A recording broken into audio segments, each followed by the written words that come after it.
Good morning, Zara. Good morning. How are you?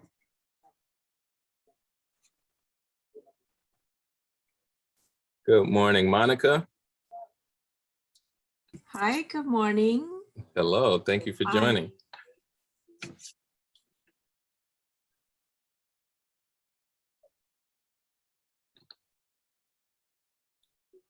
Jesse, I'm gonna wait to maybe 9:02, give people 2 minutes.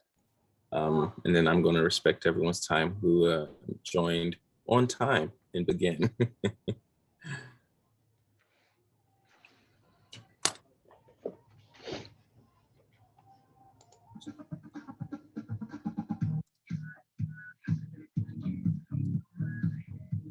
Good morning, Julia.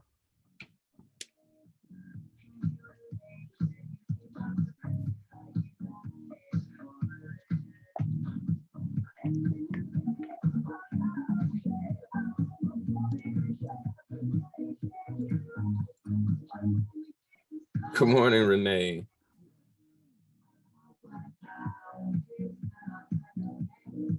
Good morning, William. Good morning. How are you? Good, great. Thank you for joining. Is Dennis Yeah, teaching? Yes, ma'am. Oh, I'm Right so on. excited. I'm so excited. Dennis Good is, morning, Gina. Hi, are you running the show? Yes, ma'am. Right on. I was just saying, where's Dennis? I missed him. There you are. Here I am. Hi, Jesse. Nice to see your face, William. Yeah, I'm gonna be in and out getting gas and doing some stuff, so I will be That's off okay. for a little while. But That's all yeah, right. I thought I would check in. All I need is your one ears. of these days, he's gonna change his name to Zach. Yeah, please do. It confuses me every time. Yeah, I'll do that. Sure. I'm sorry. I just kind of, I'm like, I don't know. I guess Zach? my default's up there. Yeah. All right. I'll change it right after this meeting. Sure you will, not a problem. No. Anyway, that's Zach. Yeah. It's William Zach Cook the 15th. Oh, nice. What a name. Long lineage. Yep. So Yeah, good not morning, quite. everyone. I'm going to wait Good maybe morning. one more minute to give everyone else a chance to move in, and I'm going to respect the fact that you came in on time and begin this information. Okay. Cool. How's everyone doing? Everyone have a great Mom's Day. Very nice. Thank you. Yeah. Nice. How about you? Right. I had a great day. I showed a couple properties on Sunday. Oh, Surprised nice. my wife with a homemade birthday card. Hi. Oh, Oh, birthday. I like that. There's nothing like being original. Yeah, we went out to eat. We went to Yard House out in Santana Row. Oh, Well, nice. and Dennis is not telling you that he's an artist. Oh, well, I'll Oh, get to yeah? that point. I'll get That's to so that funny. point. Because I was just laughing because for my mother, I told her I was gonna make her a Mother's Day card, but like kindergartner style, like throw my hand on there with some paint, make some I'll flowers show out of you my guys really fingers. quick. funny. Jesse, can I share my screen yet? Yeah. Okay, I'll show you guys the card I made my wife, and then we can get to this work. Wow. This is the card I made her.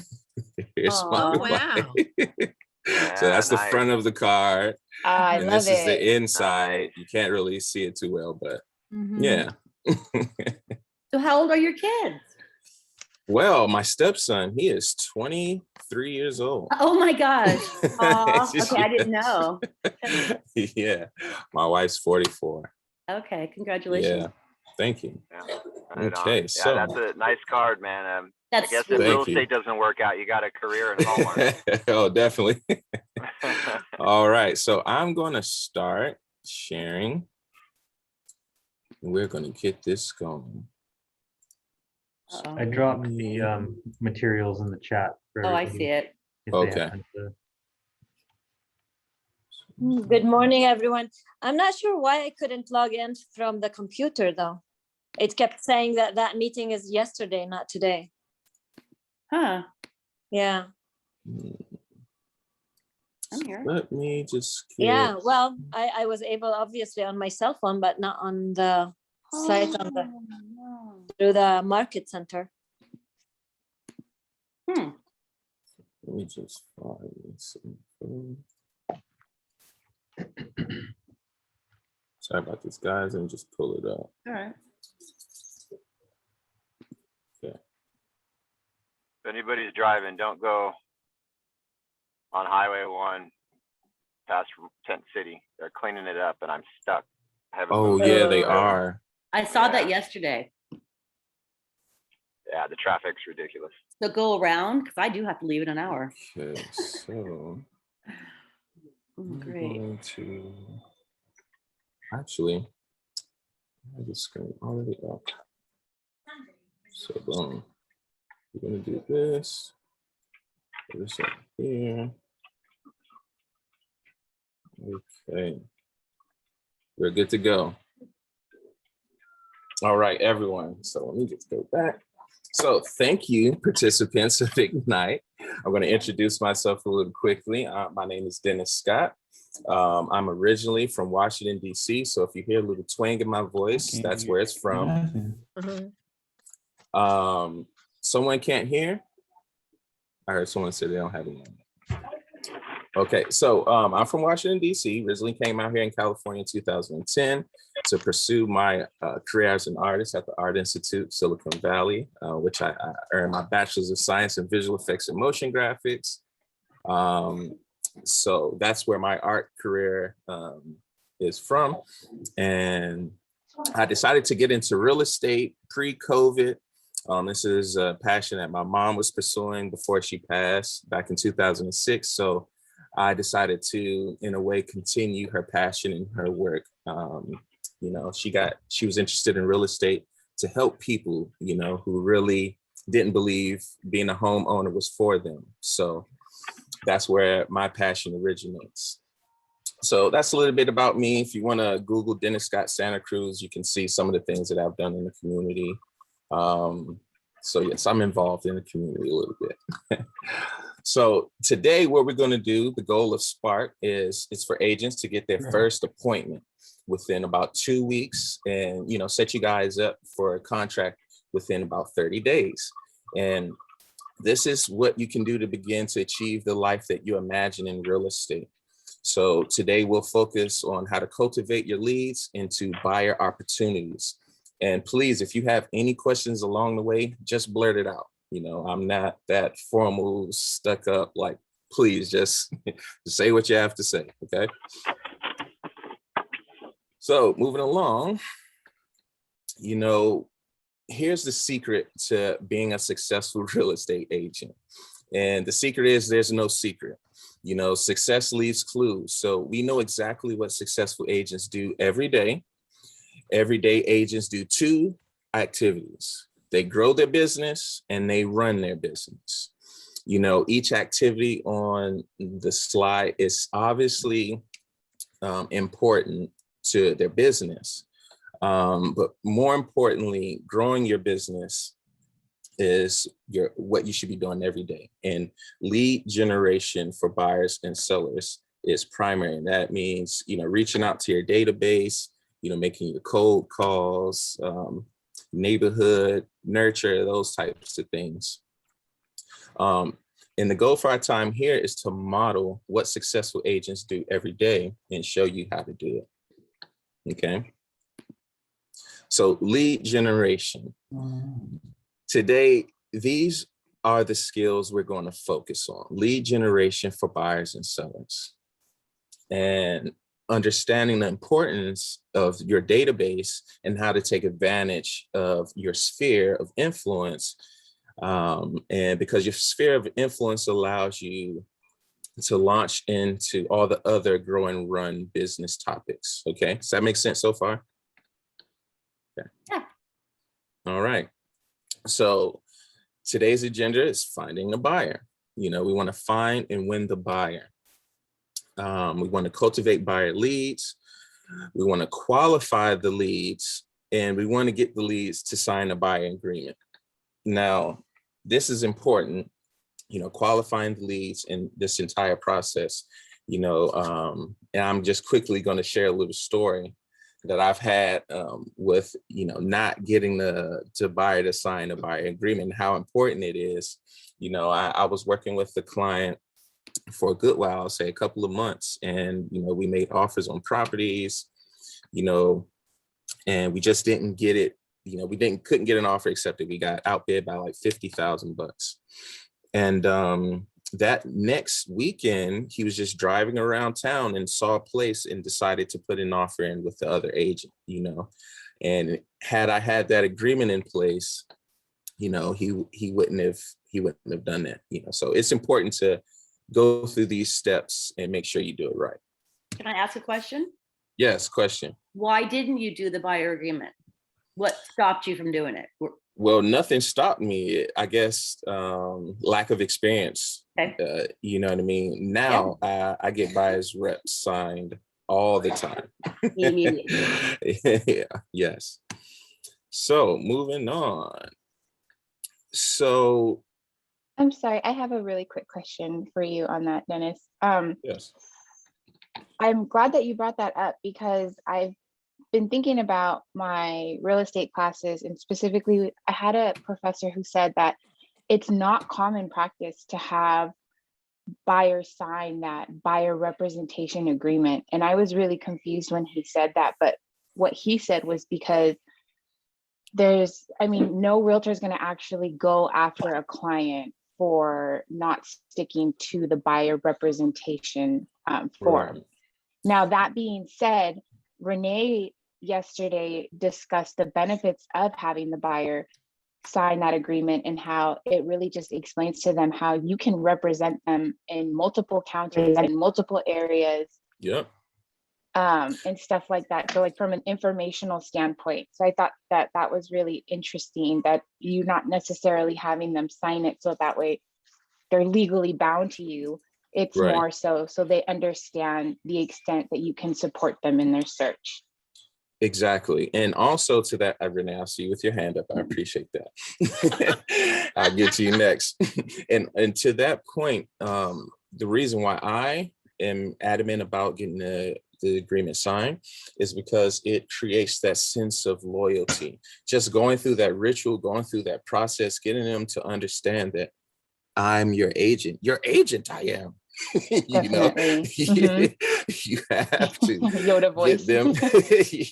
It definitely, it makes that connection and it unifies the two of you.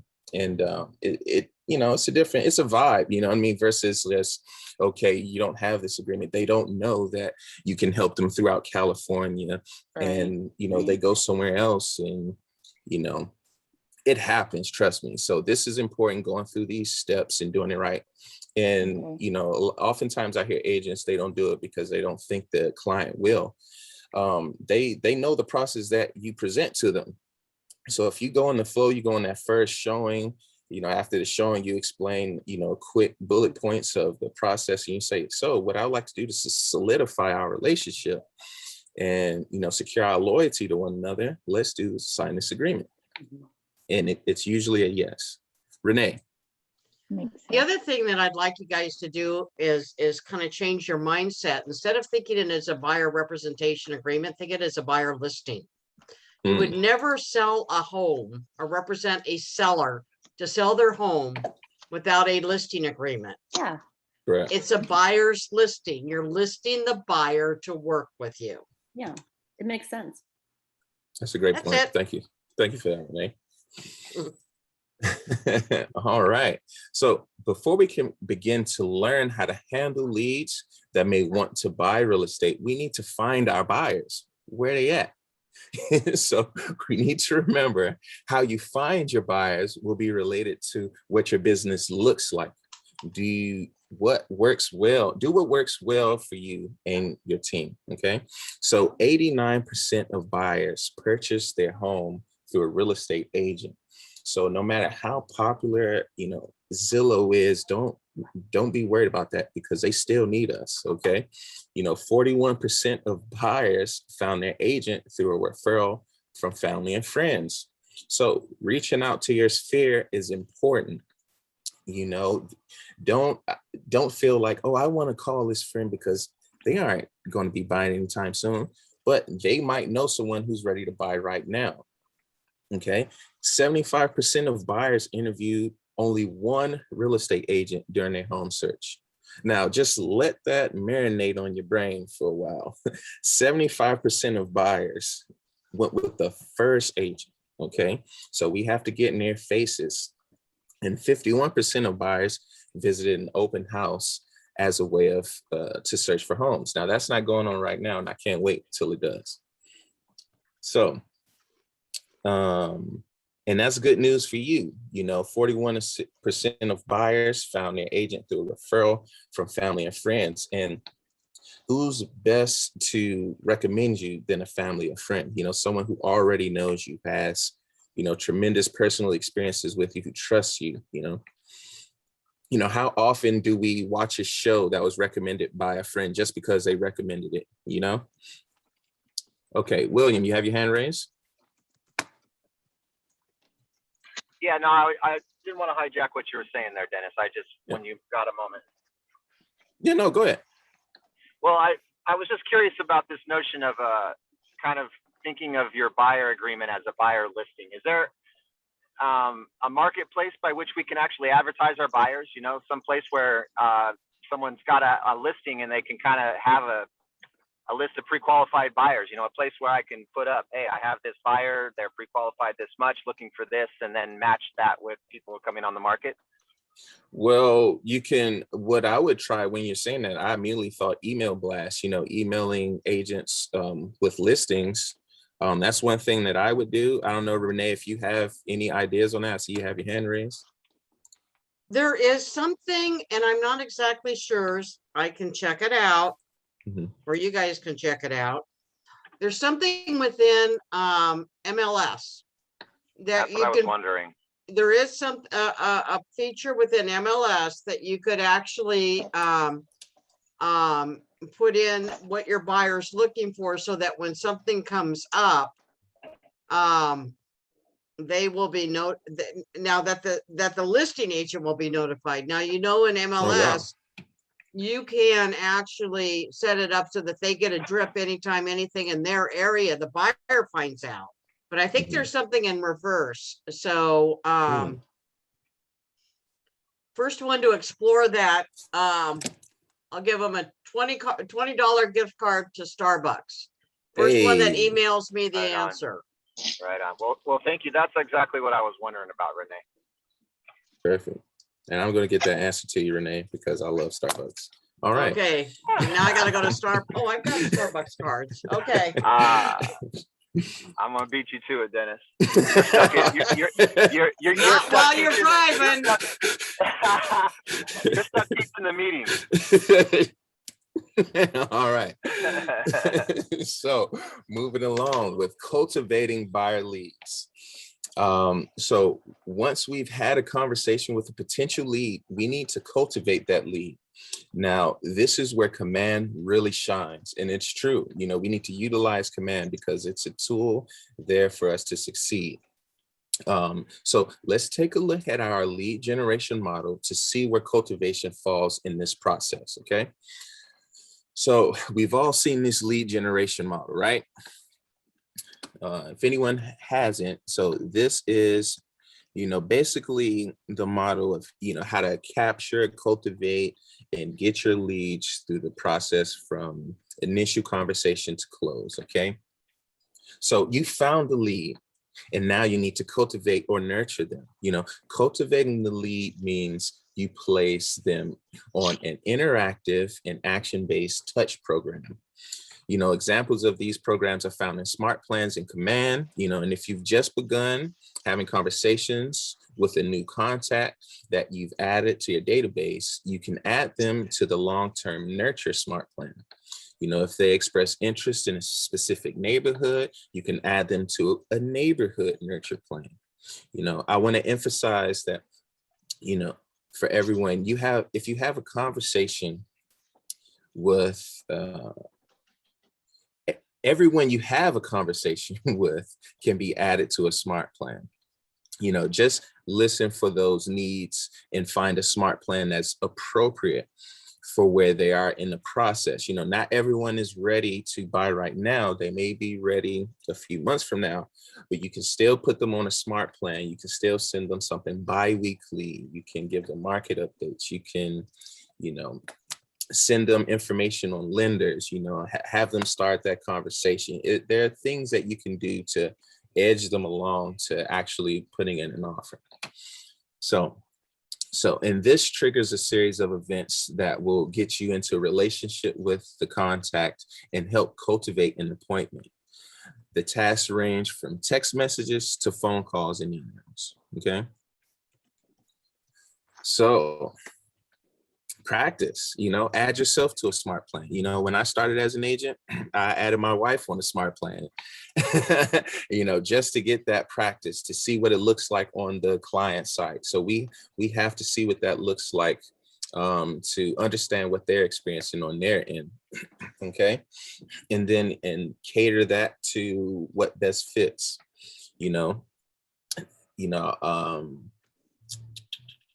so I'm not going to go on Command right now. I'll let you guys explore Command. And Jordan does a wonderful class on Command if you guys want to check that out. Okay. So qualifying the buyer leads. Leads may be at different places in our WAVE's model of readiness and ability to buy a new home. In this next section, we'll go over how to qualify buyer leads and distinguish A buyers, B buyers, and C buyers. So qualifying buyer leads. Our A buyers are the ones who are able, ready, and willing to purchase. Those are the ones that wanted to buy yesterday. And all you need to do is find them the right place and put in the offer, okay? Our B buyer leads are able, ready, but not right now. They need a little bit more time. Maybe they need to save a little bit more money. Maybe they need to wait for a little more pay stubs. Maybe they just got a promotion. They need to wait to have some more pay stubs that reflect their new pay rate, things of that nature. And our C buyers, they're just not ready at all. These are the ones that need to, help with their credit. They need to start saving. They need everything. They're more 6 months out. Okay. So, and what else can you do in each stage to ensure that you're nurturing your leads? Okay, so you have a buyer lead sheet.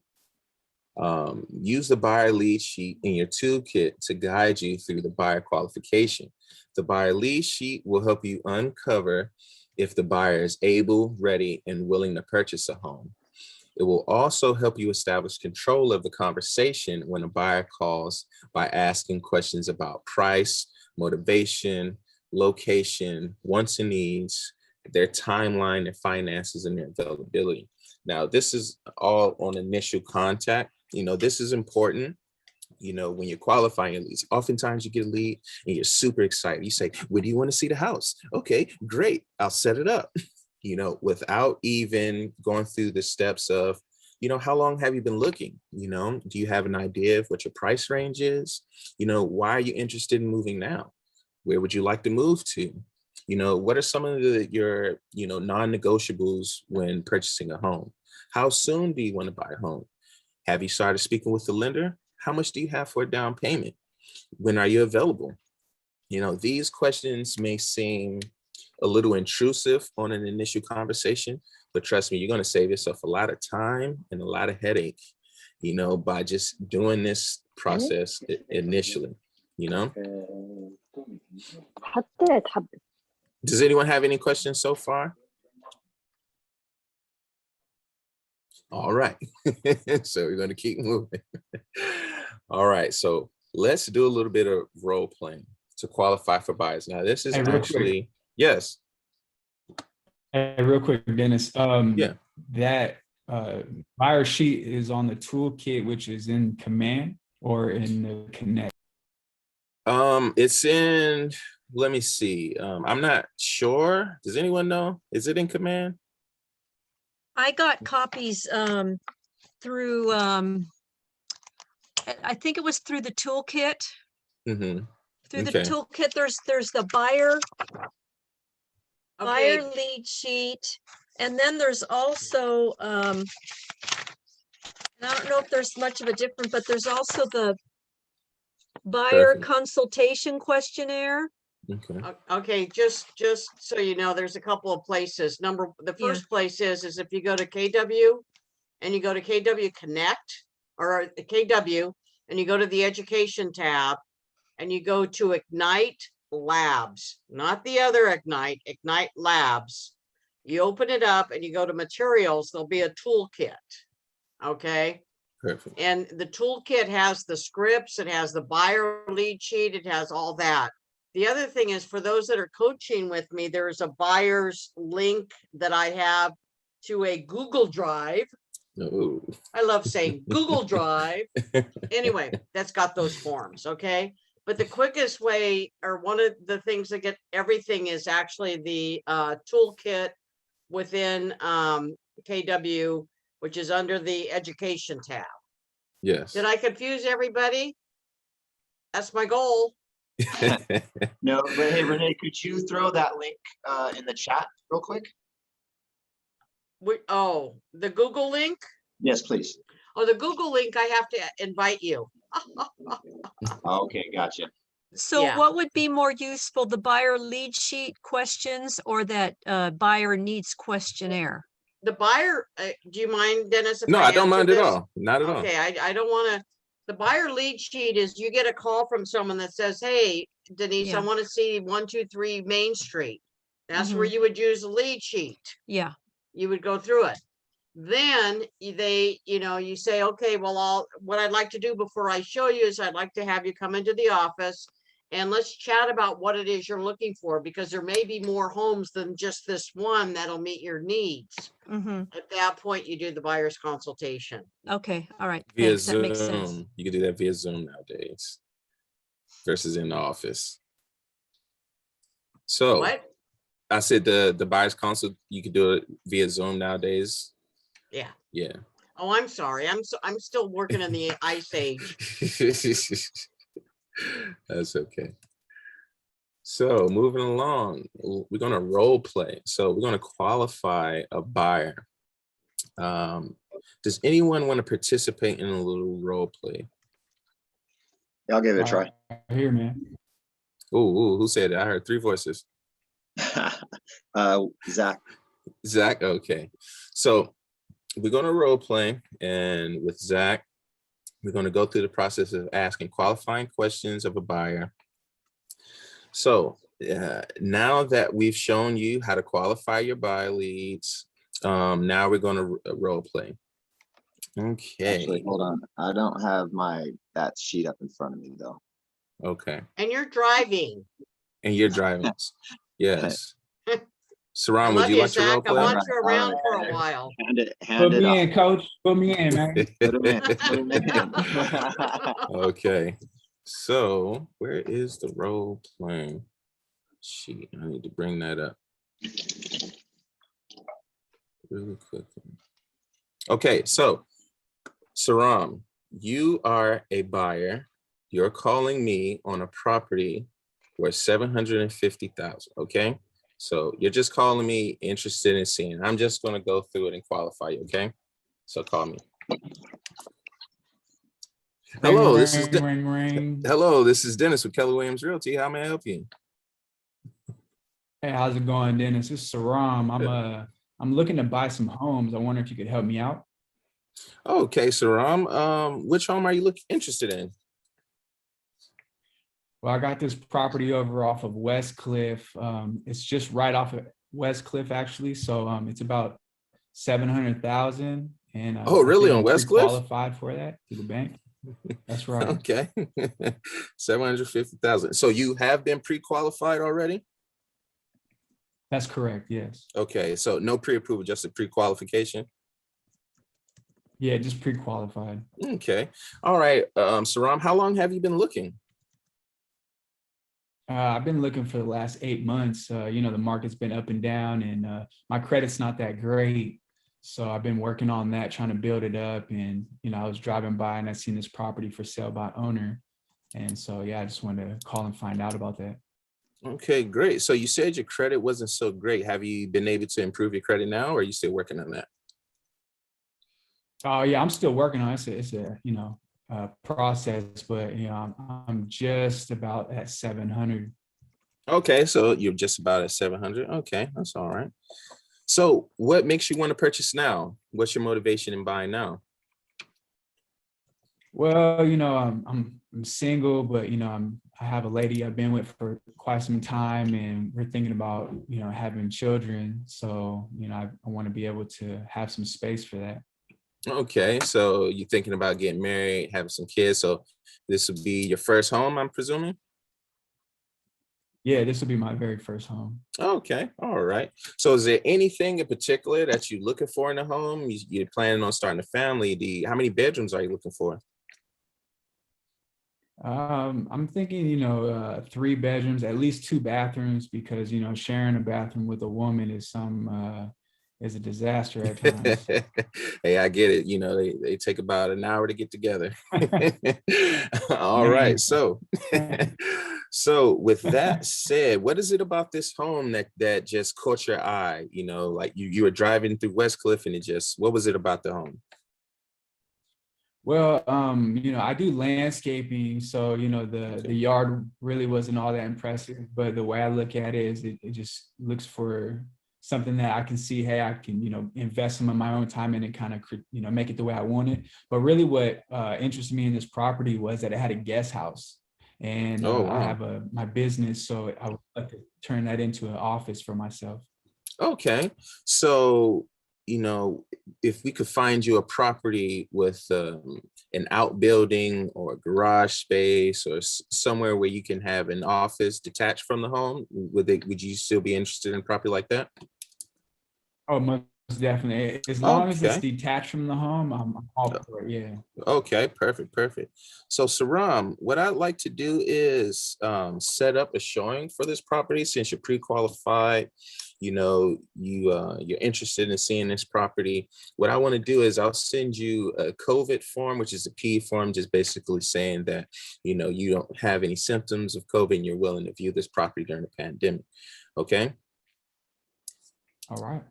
Okay, Saram, what's a good email for you? A great email is servicesofl.7@gmail. Okay, so I'm going to send you this email. Be on the lookout. What would be a good time for you to view this property? Tomorrow I have availability at 1 p.m. or would 4 p.m. work better for you? 1 p.m. would be great. All right, perfect. So Saram, I'm going to set it up for 1 p.m. and I look forward to seeing you tomorrow at the property. Before we meet at the property, however, what I'd like to do is also set up a Zoom call with you so we can meet virtually face to face so you can see who you're speaking with a little bit. And we can speak a little bit more in depth about your wants and needs as a buyer. So if this property doesn't work, we have a backup ready to go. Okay. Awesome. Sounds great, man. Thank you, Dennis. All right. Perfect, Saram. Have a great day. And I look forward to seeing you soon. Likewise. Perfect. All right. Now, I'm pretty sure I made some mistakes while, doing this role play. However, the gist of it is for me, when I was doing that was to figure out his motivation to see if he was actually serious about purchasing. He's pre-qualified. He's already spoke with a lender. So he's already making those steps on his own. He saw that it was for sale by owner and he reached out to me as an agent. He didn't reach out to the owner. So he's a very serious buyer. He wants to start a family. So this is someone I would put in my A column. And I'll be super excited to meet you and, get everything. And in the meantime, I'll be sending him all the Zoom links. I'll be sending him a buyer's package of the process of, purchasing a home, because most first-time buyers, they just don't know. And, he'll have a chance to look at that. So when we have our Zoom meeting, I won't have to overwhelm him with all the information. I can go over a few key points during that time. And once we physically meet in person, it'll only reinforce everything that I've done so far. Because what we really want is that face-to-face, you know. So that's what we shoot for, that face-to-face, and, you know, creating that overall great experience. You know, people want to, buyers especially, they want to feel heard, you know, so you want to ask questions and listen. You know, we have 2 ears and 1 mouth. A lot of agents, you know, we tend to talk too much. So just ask questions and listen. Okay. Does anyone have any questions?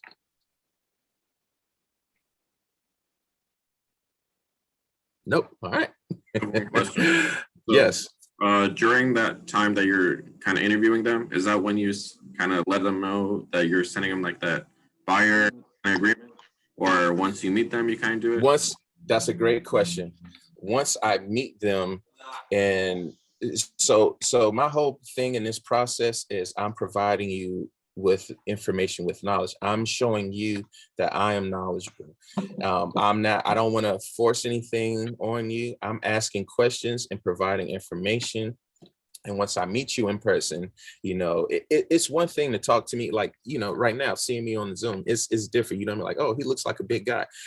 But when you actually meet me in person, like, whoa, you're a big guy, you know, and you get to talk to me, you get to be around me in the same space, you get to, you know, feel my smile and hear it's just differently, it's different. And at that point, at the end of the first meeting where, you know, all the vibes are right, and you say, so what I like to do to, you know, solidify this relationship is have us sign a buyer's representation agreement.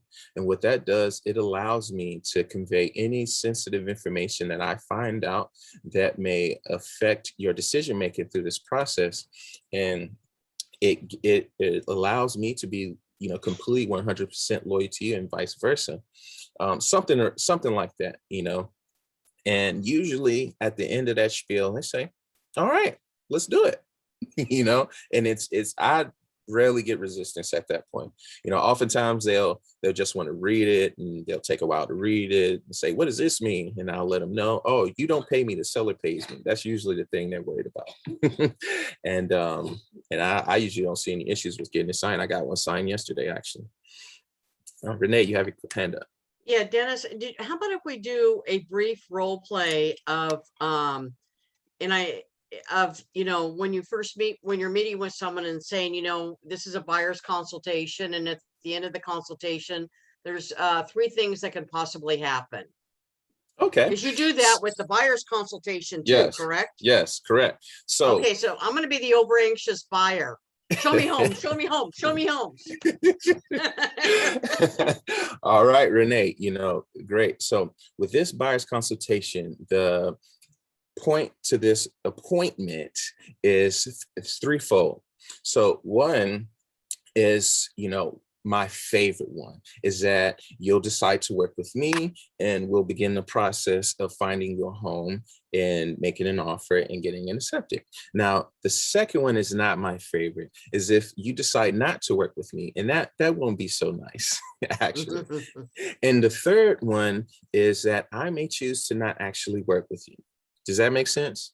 It does, but why wouldn't you want to work with someone as nice and bubbly and sweet and personable as me? Why would you not want to work with me? That is a wonderful question, Renee. Now, there are some factors that will determine whether or not I work with you or not.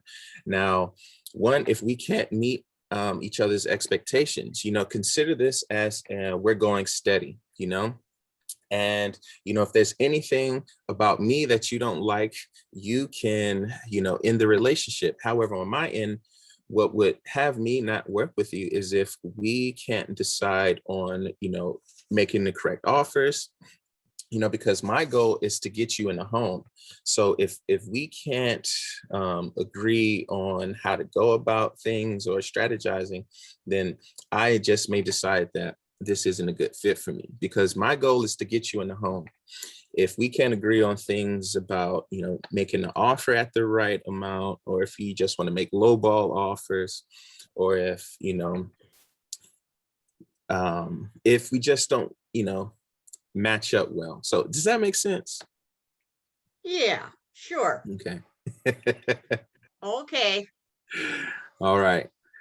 Now, even with that, I'm pretty sure I could have rolled that out a lot smoothly. So that's why role playing and script practice is important, because you want to practice with one another. You don't want to practice with your clients. That's what you don't want to do, because they'll look at you like, what? How long have you been an agent? And then you don't want that question. Okay. So moving along, signing the buyer agreement. So now we'll wrap up today's module by learning about the buyer agency agreement, the contract you'll sign with the buyer to ensure that they're your client. So signing the buyer agreement, ask for the business, when will you be ready to buy? Oftentimes agents, they just don't ask for the business. They assume I'm showing them the house, they must know that I want to be their agent, and vice versa. They must want to be my client. When oftentimes they realize they need an agent to just look at the house, So what we need to do when we're on these appointments is show our value, make it hard not to work with us, and not by being pushy and not by being salesy, by providing the information and actually listening to them. A lot of clients, they really just want to be heard. A lot of people don't listen to them, So yeah. Secondly, ask for the appointment. Does tomorrow at 3 p.m. work, or would Friday at 1 p.m. work better for you? You want to give them two options that work for you. You don't never want to say, so what time works for you? I'm not doing nothing. You know what I mean? Because that's what it says. It says, oh, wow, you have all the time in the world to work with me. What else do you have going on? Are you really a successful agent? So you want to give those options. Hey, does tomorrow at 10 a.m. work, or does 1 p.m. work better? Otherwise, I have an availability Friday at 1. Give the options that best work for you. And third, assess their financing needs. Have they been pre-approved or to purchase a home by a lender? So, I asked Aram, so have you spoken with a lender?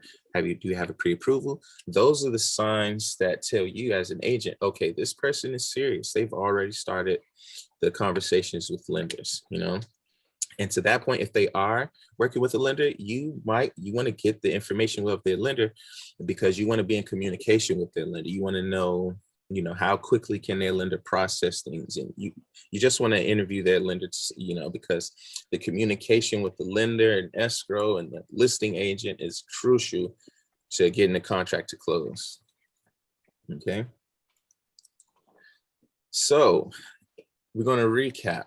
NAR's 2019 profile of home buyers and sellers shows us that 90% of buyers would use their agent again or recommend their agent to others. How important do you think the nature of lead generation model is when you take this important statistic into consideration? So it's important that you call your sphere and you let them know that you're an agent. You don't want to be a secret agent. Yes, Gina. Oh, okay. We kind of went back, but I just had a question about the buyer agreement one more time.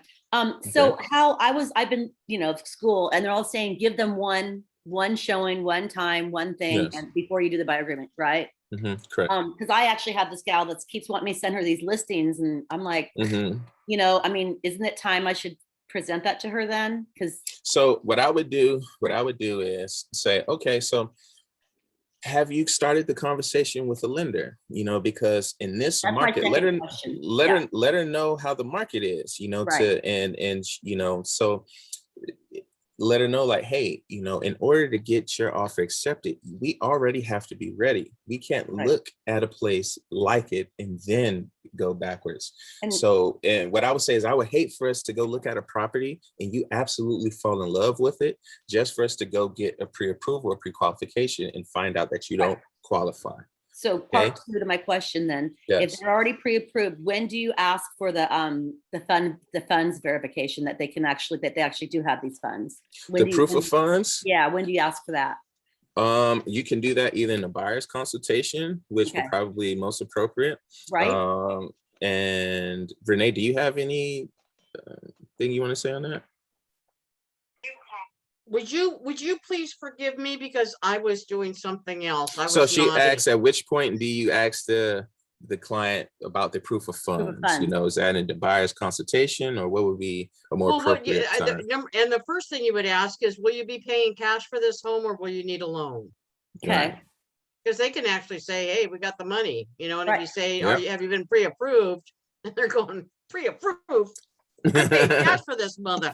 Anyway, and then what Exactly. you do is say, well, I that's great. And understand that when we put an offer in, I'm going to need you to show me, I'm gonna have to present to the selling agent or the listing agent proof that you have the funds. So Mhm. please be prepared to give that to me when the time comes to write an offer.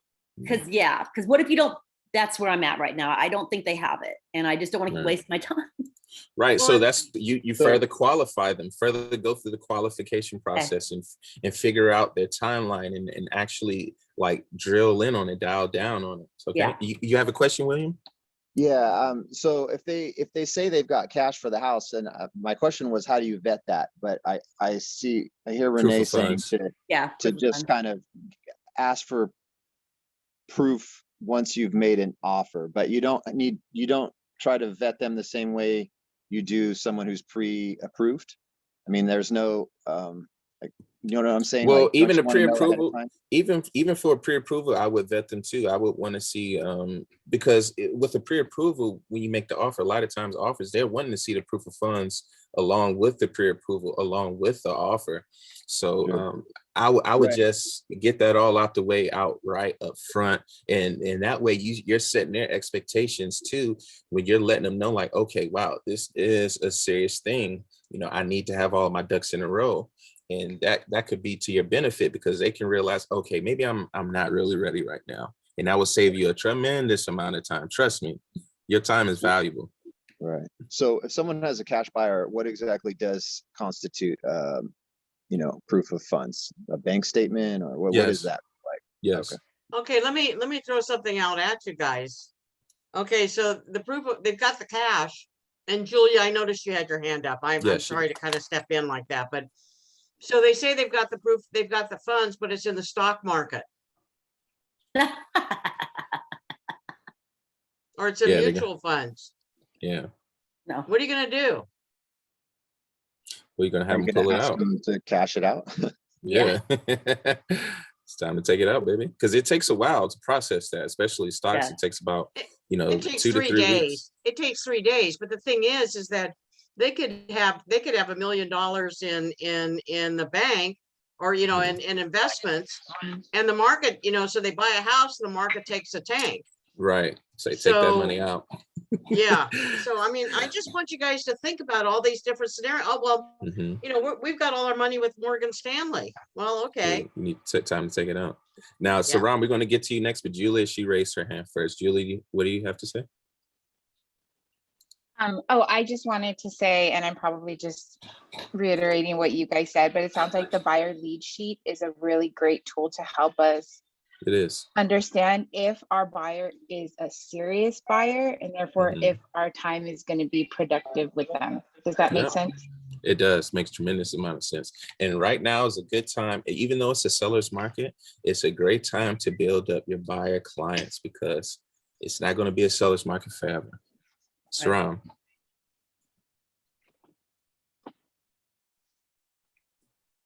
Saram, you're muted. Okay. Well, Okay. we'll wait for, So, okay. My bad.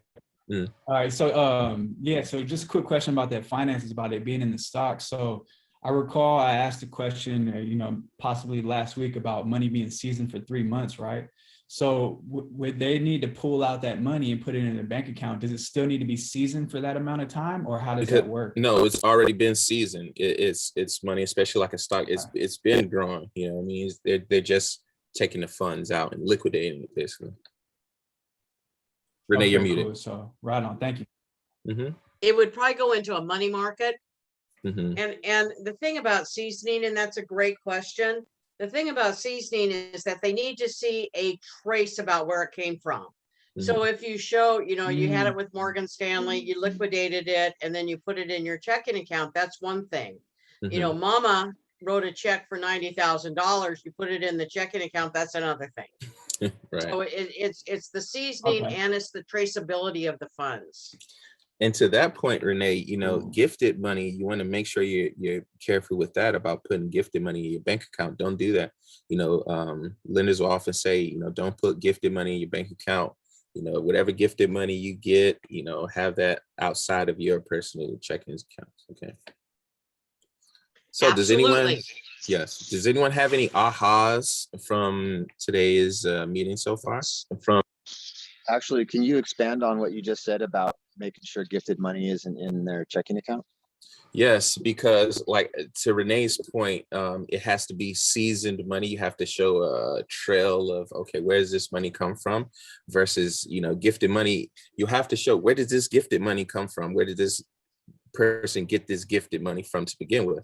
So to avoid all of that, you keep that money outside of your own personal accounts and let that gifted money stay with the gifter until it's time to actually put it on the line. Now, the person who's gifting you that money, they'll need to show the proof of those funds. How did they get those funds? Now, lender is going to want to see that also.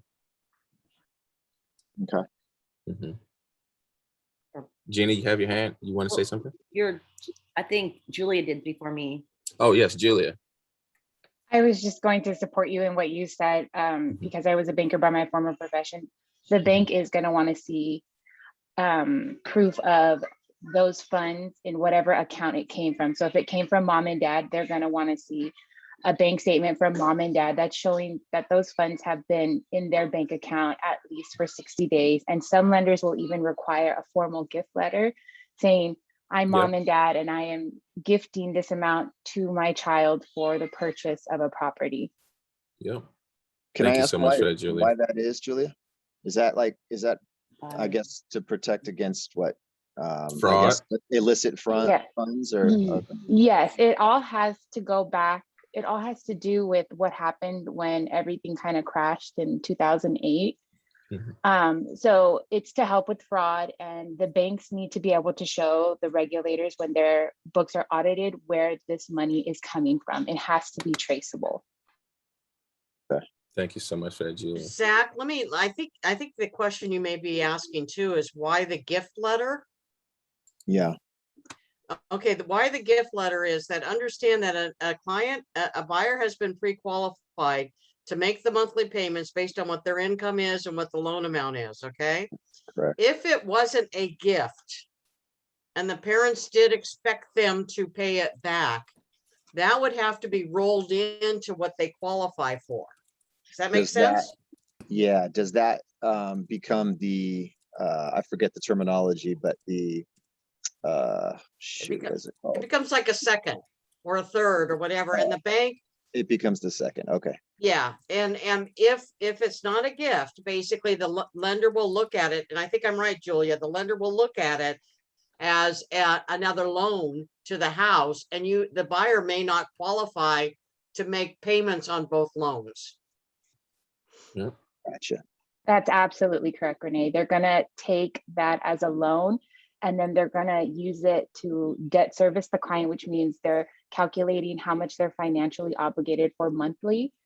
And depending on what lender you go with, they're going to use a very high interest rate, and use a conservative payment, which will make it higher just to protect the lender, to make sure that your client is able to now make this new payment, assuming they're now taking on a loan, in addition to whatever financing they would be providing. They're just trying to protect themselves. So the gift letter substantiates, just like Renee said, that this is a gift. Your client's not responsible for paying it back, and they won't be financially obligated monthly for it. Yeah. And you guys realize, I hope you all realize how far ahead of the game you are by knowing all this stuff. I mean, these are little things. Let me tell you, these are little things that bury agents quicker than anything else. Oh, mom and dad are going to give me a gift, so they put it in the checking account. Then they go to, get pre-approved, and they go, where in the hell does this money come from? You can't buy for another 90 days. I mean, all these things play into it. So it raises you from being just a real estate agent to a real true consultant. And that's what you want to be. You want to be a consultant. You know, you want to align yourself with their existing professionals, like their dentist, their doctor, their physician, their chiropractor. You know, you want to align yourself with these professionals as a, you know, a consultant. We don't want to, you know, position ourselves as sales people. You know, even though we're salesperson, you know, but you don't want to be salesy. You want to, you know, be a consultant, as Renee says. Does anyone else have any ahas? Anything they want to recap? It's pretty thorough. Yeah, you know what? Just that little financial bank stuff was kind of an aha moment because there's, you know, different, knowing that difference between, you know, what you can put on, what you can have just put in the account and then the letter saying this is gifting. Because actually, I know someone who gifted his daughter some money for her to buy a vehicle. And so when she went in to, like, you know, have to run her credit and all that stuff, you know, and it was a gift. Later, the IRS sent her a letter saying, hey, you know, you got this, because it was the amount that her father gave her was over 10,000. So they were like, hey, where did this money come from? And so, like, her father had to, like, you know, show from his business and things of that nature. So that knowing that this is still similar to the real estate that's me. Awesome. I also want to say we have a winner chicken dinner. While you guys were diligently listening to Dennis teaching, Gina was finding out what we could do. So she did find it now she found it put it in so that your buyer gets automatic updates. Found 2 links. And she's gonna look for the other part. No, I just sent it. I found it. Oh, you did? Okay, Yeah, so okay, guys, so I'm gonna put it in the chat. Okay, Edelyn has her hand raised. Yeah, so I have some buyers looking to buy, I think like a month or 2 out. Should I have them sign a buyer's agreement before they talk to a lender or after? Yes, have them sign that agreement as soon as you can, because that solidifies in their mind that, you know, Edelyn's my agent. If I have any interest in any property, I need to be referring to her because she is my agent. There's no one else I need to be referring to, because you need to let them know, you know, how far your reach is specifically, and also ask them where in California are they interested outside of this specific property. So yes, I would do that, and you can write the agreement for, you know, write it for however long you need to write it for. So got it. So if they haven't spoken with their lender yet, that puts them, like, I guess, maybe in that B column, but that's still a column you want to get that buyer's agreement signed. I mean, is there any column where you don't want to do that? Maybe C. You don't want to have a bunch of agreements with a bunch of C clients, you know, especially with someone who just, the only thing they need to do is speak to a lender. You know, I would definitely, you know, have them sign that agreement, because they're more ready than not. You know, they just need that one extra step to push them over the edge to being an A client, you know. Great questions. I have one question. Perfect. Let's go, Gina. Well, I think I know the answer, but I just want to make sure. How long does a pre-authorization through the bank or lender last? Like, is it 6 months is what I think. Is it 6 months, or how long is it? 60 days. Oh, 60 days. Okay. Yeah. Depending on what interest rates are doing. Right. Wow. So they'll have to get pre-approved every 60 days. Well, depending on what interest rates are doing. Yeah. At least. Okay, no, that's isn't that a good question? I mean, yeah, that is actually. Because they say I was pre-approved last year, you know, or something. Oh, hell no. Yeah. All right, everyone. This was awesome. So let's do ahas to achievements. You know, how has your thinking changed now? What ideas or mindsets were new that, you know, you hadn't thought of before? You know, what do you feel differently about, you know, what was meaningful to you today? You know, these are the questions that, you know, you should ask yourself and try to reflect on the things that were spoken about today and see how, you know, you can implement the things into your day-to-day. I feel like these classes, they're like, movies. You watch a good movie and you leave from it, you don't remember everything from the movie, but the good parts that stuck out, those are the things you're going to remember. So try to reflect on those things and see how you can implement it and be successful in your business. I don't mean to say that Renee should get the last word, but hey. The one thing I do want to say is, as we start opening up and as we start having open houses, I can't emphasize enough how important it's going to be to have those buyer listing agreements. Okay. Because, and I was talking to someone yesterday. Oh, I was talking to Alex yesterday, and I said, yeah, that's what you'd love to do is, you've been working your ass off with these people, and it's, Sunday night or it's Monday morning, and they call you and they say, guess what? We bought a house. We went into an open house and it was perfect.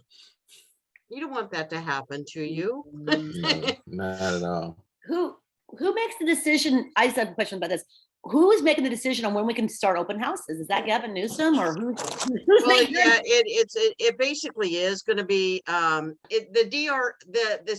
CAR, California Association of Realtors, is working very closely with the health department and all those people to do it. I believe that it's going to happen by the middle of June. Oh, good.